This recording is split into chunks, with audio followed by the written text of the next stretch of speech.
Aditya news. आइए रुक करते हैं खबरों की तरफ।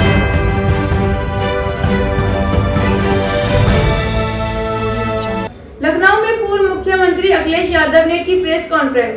अखिलेश यादव ने प्रजापति समाज का आभार व्यक्त करते हुए 2027 में उत्तर प्रदेश में अपनी सरकार बनाने का वादा किया है। बहुत साथ ही साथ हमारे प्रजापति समाज के लोगों ने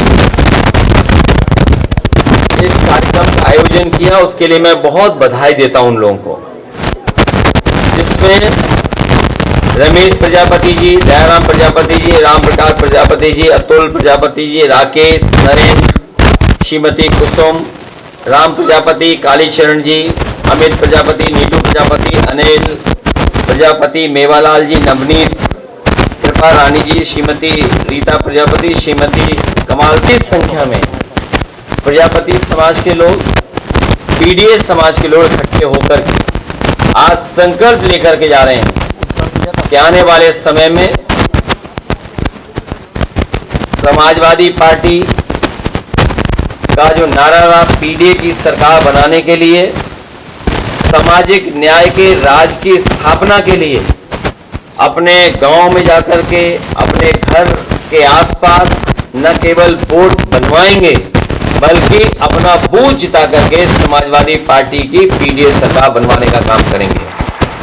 जो लगातार भेदभाव हुआ है, अन्याय हुआ है, उत्पीड़न हुआ है, पूरे उत्तर प्रदेश में कई घटनाएं हैं जहां पर विशेषकर प्रजापति समाज के लोगों के ऊपर अन्याय हुआ, पीडीएस समाज के ऊपर अन्याय हुआ।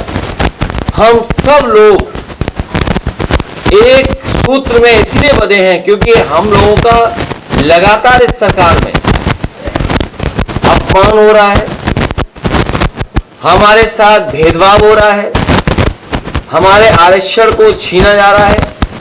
कल ही आपने सबने वो तस्वीर देखी।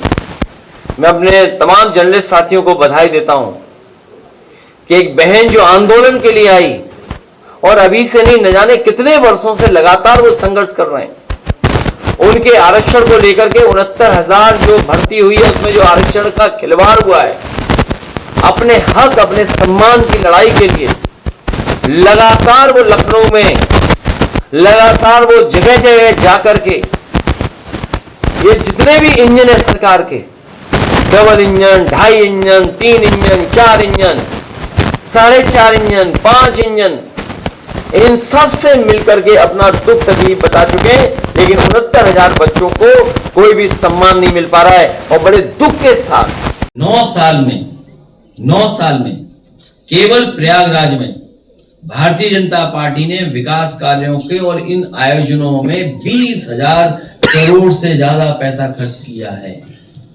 20,000 करोड़ से ज्यादा, ये कम बोल रहा हूं मैं। जैसे मैं 20,000 बोलता हूं तो 27,000 बनाते हैं। सच्चाई है 30,000 करोड़ से ज्यादा पैसा खर्च हुआ है। 30,000 करोड़। जिस शहर में इतना पैसा खर्च हो जाता उस शहर को बताओ क्या हो जाता, उस शहर कैसा बन जाता। न सड़कें बनाई, न पानी के निकासी का कोई इंतजाम किया, न बिजली का इंतजाम किया, न अस्पताल का इंतजाम किया, न दवाई का इंतजाम किया, न ट्रैफिक का सुधार किया, न पार्कों का सुधार किया। और जितनी भी चीजें बनी उसमें सब में पैसा लूट लिया। सुनने में आया कि स्टील ब्रिज बनाया था, नकली बना, निकल गया, डिसमेंटल हो गया, चला गया। क्योंकि बल्लियां लगाई, टेंट लगे, अब क्या गिन लोगे, अब तो वहां बालू और पानी है, सब बह गया। अब क्या जांच हो पाएगी बताओ, कुंभ की क्या जांच हुई, खत्म। तो बीजेपी से ज्यादा स्मार्ट पार्टी करप्शन में कोई नहीं है। आज तक का सबसे ज्यादा करप्शन अगर किया तो बीजेपी ने किया। भाजपा के सहयोगी दल के उसमें हम लोग तय करेंगे, सबको नहीं। हालांकि संगठन हमारा है जो पीडीए का नारा है, पीड़ित दुखी अपमानित लोगों का है। लेकिन कुछ लोगों को आदत होती है अपमानित होने की, तो हम उनका क्या करेंगे। अब वो कहावत नहीं बोलेंगे, बहुत खराब कहावत है वो, हैं? नहीं वो नहीं बोलेंगे।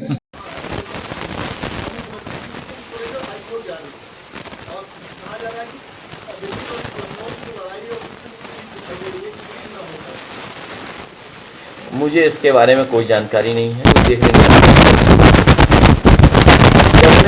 सी देखनी है?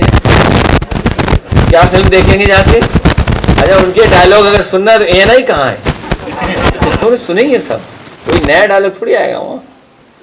और अगर याद हो आपको, सब पता है डायलॉग। गांव भी गया, जिस गांव में बाढ़ आई हुई है, प्रभावित क्षेत्र, बाढ़ प्रभावित क्षेत्र है जलालाबाद, इस पर एक माता जी आई है। वैसे बाढ़ अगर आए और बाढ़ में जो क्षति या नुकसान होता है, वो सरकार की जिम्मेदारी है। सरकार की जिम्मेदारी बनती है उन परिवारों की मदद करे हर तरीके से।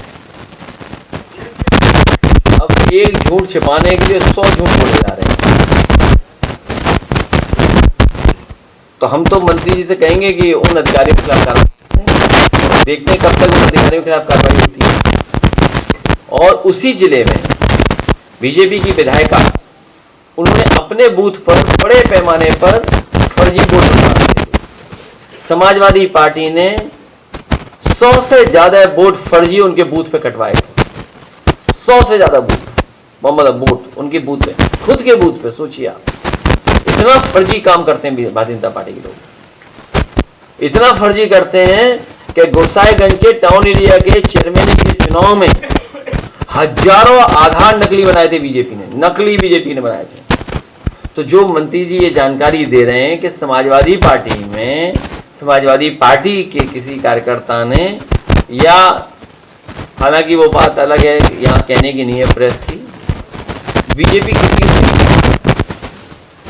बीजेपी जिससे काम ले लेती है उससे निकाल भार कर देती है।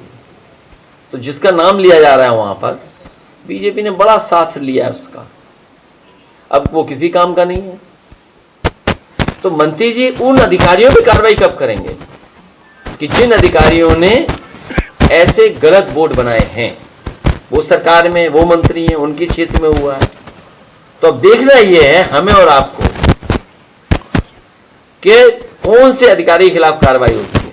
बीएलओ बहुत छोटा अधिकारी होता है, बीएलओ के पीछे ना छिपे। एसडीएम या एडीएम या डीएम, देखिए मंत्री जी किस पे कार्रवाई करवाते हैं। के क्षेत्र में पेपर आउट वाले माफिया, वो सब बीजेपी के। शराब वाले माफिया सब बीजेपी के। नौकरी माफिया सब बीजेपी में। कंस्ट्रक्शन ठेकेदारी सब माफिया उसी में। हर क्षेत्र में माफिया अगर कहीं है तो सब भारतीय जनता पार्टी में। और हो भी क्यों नहीं, क्योंकि मुख्यमंत्री जी ने खुद ही अपने केस वापस लिए। मुख्यमंत्री जी ने खुद अपने केस वापस लिए। तो सब माफिया उसी पार्टी में है।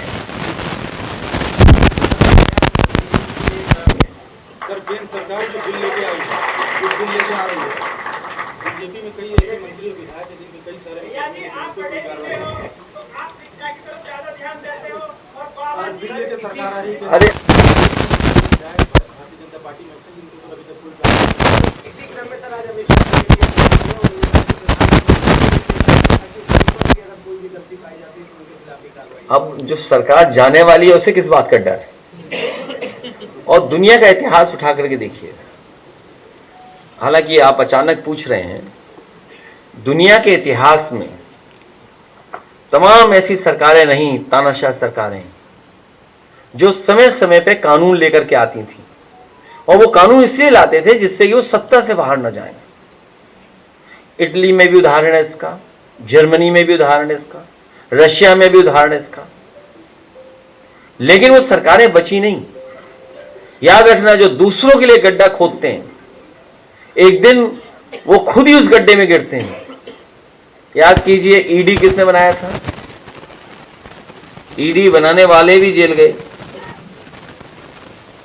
और सजता छीनने वाला एक कानून बना था, उससे भी कोई बच गया था बस। तो जो दूसरों के लिए गड्ढा खोदते हैं, और इनकी ईमानदारी तो तब पता लगती ना जब उत्तर प्रदेश के मुख्यमंत्री जी अपना केस वापस ले रहे थे, तब वो ईमानदारी कहां थी? आप जानते हो वो धाराएं क्या थी? उत्तर प्रदेश के मुख्यमंत्री जी ने अपने केस वापस लिए, अपने तो लिए ही लिए, डिप्टी सीएम के भी वापस लिए, तब ईमानदारी कहां थी? इनसे एक और निवेदन करेंगे कि एक पीड़ित बेटी जिसके साथ घटना हुई थी कौसाम्बी में, हाँ लोने गांव, कौशाम्बी से आया। हाँ कौशाम्बी में, ये सब जानते होंगे। पाल समाज की बेटी के साथ बहुत अन्याय हुआ, उसके साथ दुष्कर्म करने की कोशिश की गई, बहुत कम उम्र की थी। हमारे अध्यक्ष जी उस परिवार से मिलकर के दुख बांटना चाहते थे और घटना में न्याय दिलाना चाहते थे। हम लोग सरकार में तो है नहीं, हम लोग तो केवल आवाज उठा सकते हैं, बात कह सकते हैं।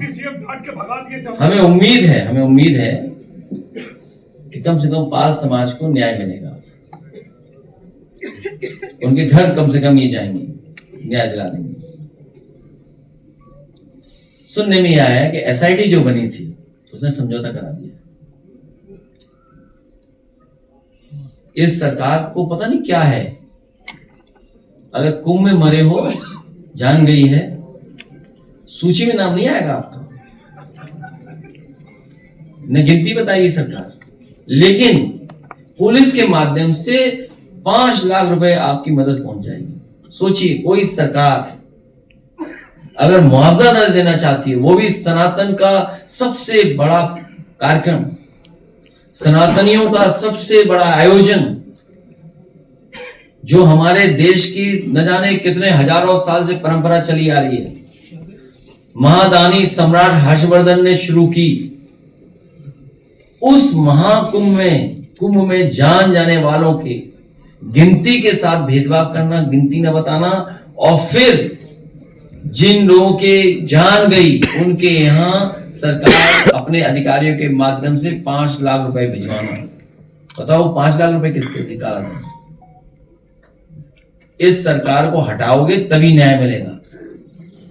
ये लड़ाई 5000 साल से चल रही है, 5000 साल पुरानी लड़ाई है जो चल रही है, उसमें हम लोगों को मिलकर के कामयाब होना है। अखिलेश जी, महाकुंभ में एक बहुत बड़ा तो इतना ही छोटा भ्रष्टाचार जानते हो तो क्या भ्रष्टाचार? नहीं, सड़कें हैं, इंटरलॉकिंग का काम है, पेड़ पौधे जो लगाने थे वो भी नहीं, हमारा साथी सही कह रहा है, क्योंकि ये साथी उस चीज को देख रहा है तो उसी के बारे में कह रहा है। यहाँ जितने पत्रकार साथी हैं, अगर हम बात गलत कहें समाजवादी पार्टी की तरफ से, तो उसको आप अपने माध्यम से जरूर।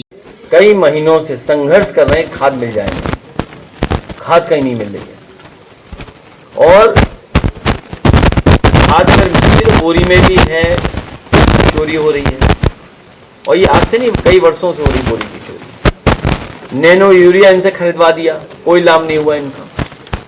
मंडियां बंद हो रही, मंडियों में कोई खरीद नहीं है। बुंदेलखंड से लेकर के पूरे उत्तर प्रदेश में, चाहे वो गन्ना किसान हो, चाहे कोई किसान हो, कोई राहत सरकार नहीं दे पा रही, और जो इस बाढ़ में नुकसान भी हुआ उसकी कोई भरपाई नहीं कर रही सरकार। आय दोगुनी की जगह इन्होंने लूट लिया दोगुना किसानों से। आय दोगुनी नहीं हो पाई, दोगुना लूट लिया इन्होंने। आप देखो डीजल पेट्रोल कितना महंगा, कीटनाशक दवाइयां महंगी, उनकी जरूरत का सामान महंगा। हिसाब किताब लगाओगे तो जो आय बढ़नी चाहिए थी, आय घट गई। जो खुशहाली आनी चाहिए नहीं आ पा रही। इनकी नीतियों ने, कार्यक्रमों ने रुकावट पैदा की है। और हमारे मुख्यमंत्री जी तो कमाल के हैं, हेलीकॉप्टर से मक्का देखने गए थे, हेलीकॉप्टर से घूमे, मक्का देख, और कहीं मक्का नहीं खरीदी। बताओ कहीं मक्का खरीदे तो बताओ। आप भी सब पत्रकार साथियों को पूछो ना उनसे कि भाई तुम्हें मक्का देखने के लिए हेलीकॉप्टर से निकलना पड़ा, और तब हेलीकॉप्टर से मक्का खेतों में देखा, सड़क पर सूख रही थी मक्का। बताओ, सड़कों में मक्का पड़ी सूख रही, बताइए आप। सर, कल दिल्ली में एसएससी के जो छात्र प्रोटेस्ट कर रहे थे और शिक्षक, उनके ऊपर लाठीचार्ज हुई और पत्रकारों को भी गिरफ्तार कर दिया गया। इनकी भारतीय जनता पार्टी के एजेंडे में नौकरियां नहीं है, भारतीय जनता पार्टी के एजेंडे में आरक्षण नहीं है। भाजपा जाएगी तब नौकरी आएंगी। तो न्याय तभी मिलेगा जब समाजवादी सरकार, पीडीएस सरकार, सामाजिक न्याय के राज की स्थापना होगी। सरकार को जहां लगता है उन्हें नुकसान होने जा रहा है, वहीं कहीं पैरवी नहीं करेंगे। कल हम और आप सब लोग मिलकर के उनसे बातचीत करेंगे।